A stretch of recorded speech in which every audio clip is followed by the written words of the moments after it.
रामचरितमानस के 7 कांड हैं और इन 7 कांड को गोस्वामी तुलसीदास जी ने कांड का नाम नहीं दिया है। गोस्वामी तुलसीदास जी कहते हैं एहिमा हो रुचिर सप्त सौपाना रघुपति कथा केर पंथाना। राम कथा मान सरोवर में उतरने के लिए रामचरितमानस के ये जो 7 कांड हैं, ये 7 सोपान अर्थात 7 सीढ़ियां हैं, इनका आश्रय लेकर के आप भगवत प्राप्ति कर सकते हैं। और दूसरा इसमें बाल कांड प्रभु पाए, भगवान की झांकी से इनका स्वरूप का वर्णन किया गया है। अयोध्या कटि मन मोहे, बालकांड प्रभु के चरण कमल हैं और अयोध्या कांड भगवान की कटि है। उदर बने आरण्य, और जो उदर है पेट, वो अरण्य कांड है। सब अलग अलग। और 7 नगरियों से इन 7 कांडों की उपमा है। 7 मोक्षदा नगरियां हैं।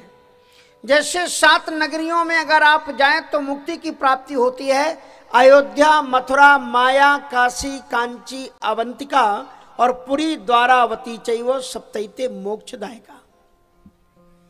उसी प्रकार से ये जो 7 कांड हैं, ये 7 नगरियों के समान हैं। बालकांड अयोध्यापुरी है। कैसे माना जाएगा? अयोध्यापुरी में राम जी का प्राकट हुआ था। रामचरितमानस के किस कांड में राम जी का प्राकट हुआ? बालकांड में। और अयोध्यापुरी को मथुरापुरी, अयोध्या कांड को मथुरापुरी माना गया है 7 नगरियों में। अयोध्या कांड को मथुरा क्यों माना गया? इसलिए कि राम जी का भगवान कृष्ण जी का प्राकट्य अवतार कहाँ हुआ? मथुरा में, और बाद में वो मथुरा को छोड़ करके गोकुल चले गए।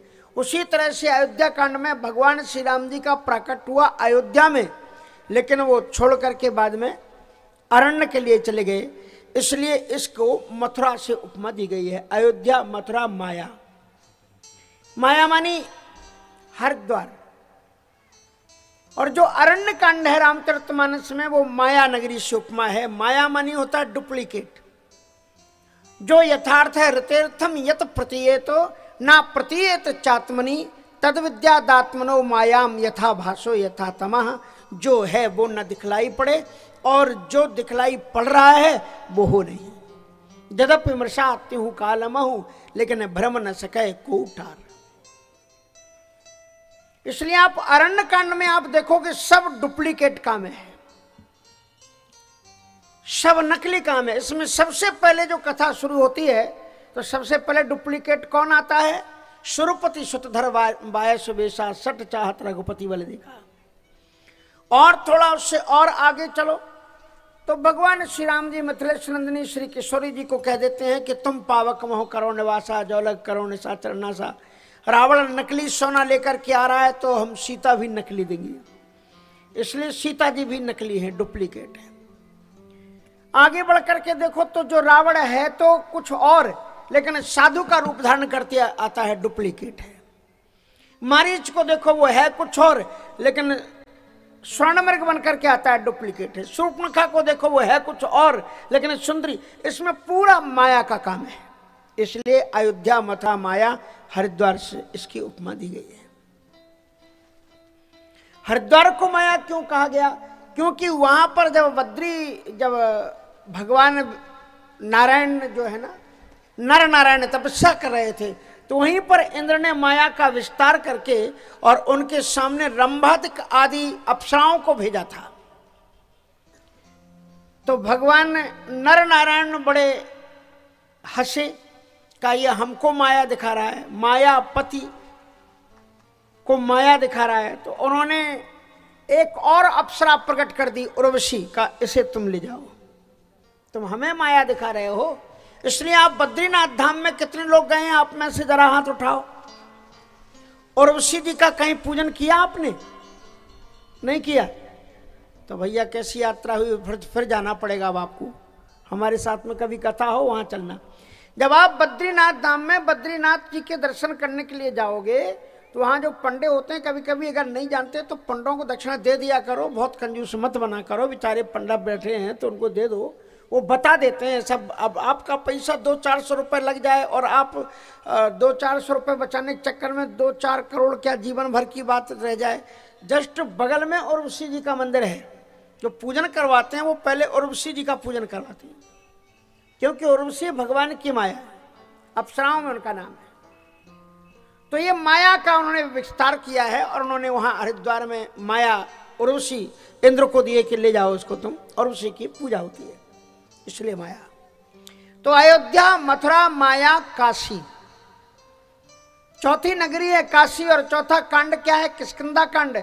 और किष्किंधा कांड की उपमा काशी से दी गई है, क्योंकि किष्किंधा कांड के प्रारंभ में ही पंच रचित अति अधम शरीरा, प्रगट सुतन तब आगे शोभा, जीव नित्य के ही लग तुम रोबा। ये किष्किंधा कांड काशी के समान है।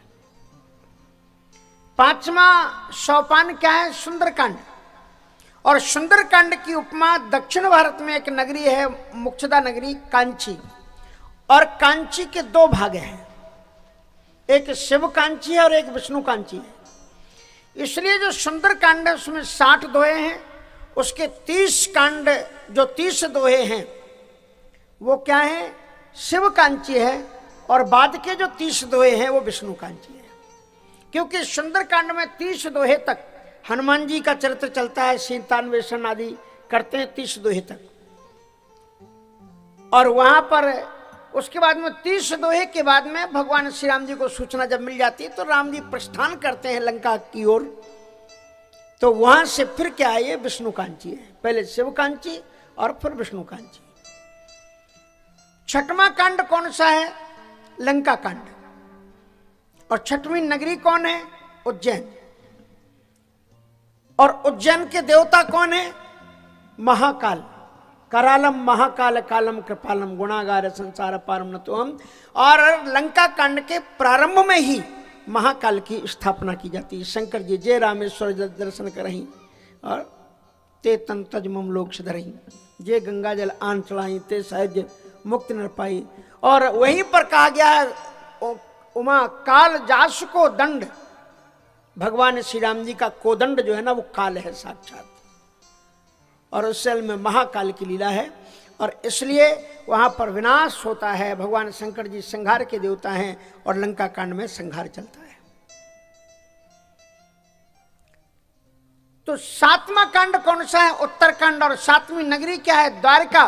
द्वारका से उपमा दी गई है, उसकी इसलिए दी गई क्योंकि द्वारका में क्या होता है कि भगवान श्री कृष्ण जी जन्म कहीं लेते हैं, जाते कहीं हैं और पूरी लीलाएं संपन्न करने के बाद में अंत में द्वारिकापुरी में आकर के शांति से बैठ जाते हैं, द्वारकाधीश हो जाते हैं।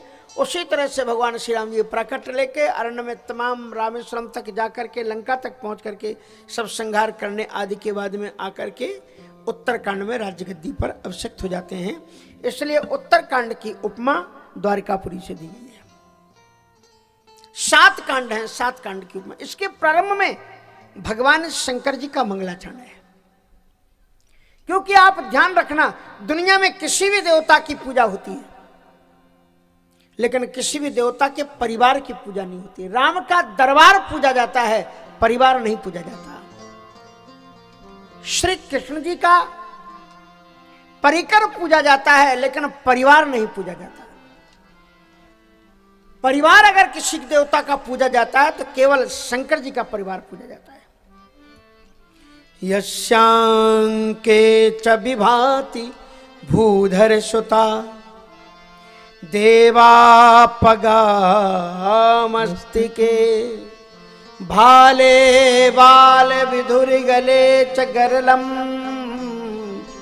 यस्योरसी ब्यालरा सोयं भूति विभूषणः सुरवरः सर्वाधिपा सर्वदा सर्वः सर्वगतः शिवः शशिनिभा श्री शंकरः पातु मां।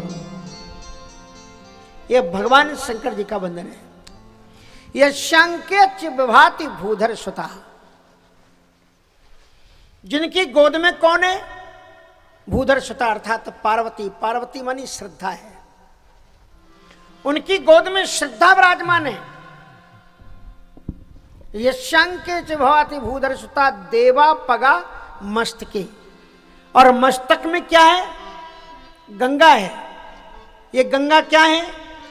कि राम भगति सोई सुर सरिदारा, राम भगति सोई सुर सरिदारा, सरसय ब्रह्म विचारे प्रसार, सरसय ब्रह्म विचारे प्रसार।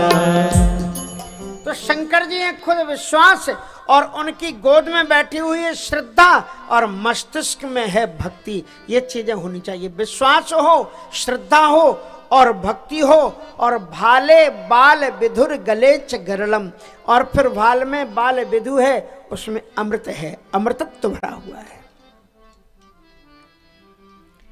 ऊपर में है अमृत और गले में क्या है? गरल, जहर। जो अपमान के जहर को पी लेता है वह विश्वनाथ कहलाता है। मान सहित विष खाए के शंभु भये जगदीश। शंकर जी का एक ऐसा अद्भुत परिवार है। हम लोग कहते हैं कि भैया हाथ में पांचों उंगली बराबर नहीं होती, कोई छोटी कोई बड़ी होती है। शंकर जी का परिवार देखो, शंकर जी हैं, उनकी धर्म पत्नी है, शंकर जी का वाहन बैल है, पत्नी का वाहन शेर है, कार्तिकेय जी का वाहन मोर है, और गणेश जी का वाहन चूहा है। बिल्कुल विषम चीजें हैं, बिल्कुल अलग अलग। लेकिन आपने देखा होगा कि शंकर जी मुखिया हैं, उस परिवार में कभी झगड़ा नहीं होता। मुखिया हो तो शंकर जी की तरह हो, पूरे परिवार को मिला करके जो चल दे और कोई भी झगड़ा ना हो। भगवान शंकर जी की धर्मपत्नी पार्वती जी, पार्वती जी का वाहन शेर और भगवान शंकर जी का वाहन बैल। अगर शेर को मौका मिले तो बैल को फाड़ दे। लेकिन आपने कभी सुना कि शंकर जी के वाहन ने कभी शंकर जी के पार्वती जी के वाहन ने कभी शंकर जी के वाहन पर अटैक किया हो? नहीं किया कभी। मुखिया मुख सो चाहिए। शंकर जी के गले में सर्प विषधर भुजंग, और शंकर जी के छोटा बेटा भगवान श्री गणेश जी, उनका वाहन चूहा। अगर सर्प को मौका मिले तो गट्टे से चूहे को खा जाए। लेकिन कभी सुना कि सर्प ने चूहा को खाया? गणेश जी का वाहन सियावर रामचंद्र जी जितने नए नए लाओ उतनी उतनी वाहन चलते जाए। शंकर जी के बड़े बेटे कार्तिकेय जी, उनका वाहन मोर, और शंकर जी के आभूषण में क्या है? सर्प। अगर मोर को मौका मिले तो सर्प को ले उड़े। लेकिन कभी आपने सुना कि ऐसा हुआ? नहीं हुआ। शंकर जी का ऐसा परिवार है, यद्यपि विषम है देखने में, लेकिन भगवान शंकर जी सबको सम बना करके रखते हैं। इसलिए परिवार को अगर एक बना करके रखना है तो अपने परिवार में शंकर जी की पूजा अवश्य करनी चाहिए। यशांके च भाति भूधर सुता देवा पगा मस्तके। और इतने आदर्श उनके बच्चे हैं कि एक बच्चा इतना आदर्श कि उसने अपने माता पिता को ही भगवान माना और बीच में सिंहासन पर बैठा करके उन्हीं की परिक्रमा करके त्रैलोक्य विजयी बन गया। इसलिए मात चार कदारथ करतल ताके प्रिय पितु मात प्राण समझा के। जो बच्चे अपने माता पिता का आदर करते हैं उन दुनिया में उनका नाम रोशन होता है। तो गणेश जी इतने महान अपने माता पिता के भक्त। और दूसरे बेटे कौन है? कार्तिकेय जी। वो कैसे हैं? उनके लिए एक बेटी देखी गई, विवाह करने के लिए लड़की को देखा गया और लड़की देख कर के आए, शंकर जी को बताया। पार्वती जी बड़ी प्रसन्न हुई। और पार्वती जब कार्तिकेय आए तो सेनापति थे, चीफ कमांडर थे सेना के देवताओं के। और जब वो आए पार्वती जी ने कहा बड़ी खुशी की बात, अब तुम्हारी शादी होने वाली है। लड़की देख ली, पूछा कैसी है लड़की? कहा बिल्कुल मेरी ही जैसी है। कहा अगर आप जैसी है तो आप मेरी माँ हो और वो भी मेरी माँ की ही तरह है। अब मैं शादी नहीं करूंगा। ब्रह्म महाराज कार्तिकेय जी महाराज आज तक ब्रह्मचर्य व्रती, और जिस बेटी की उनके साथ में शादी होनी थी वो भी ब्रह्मचारी हो गई। और उसी के नाम पर हमारे देश में एक शहर है, कौन सा शहर है? कन्याकुमारी। ये है शंकर जी का परिवार।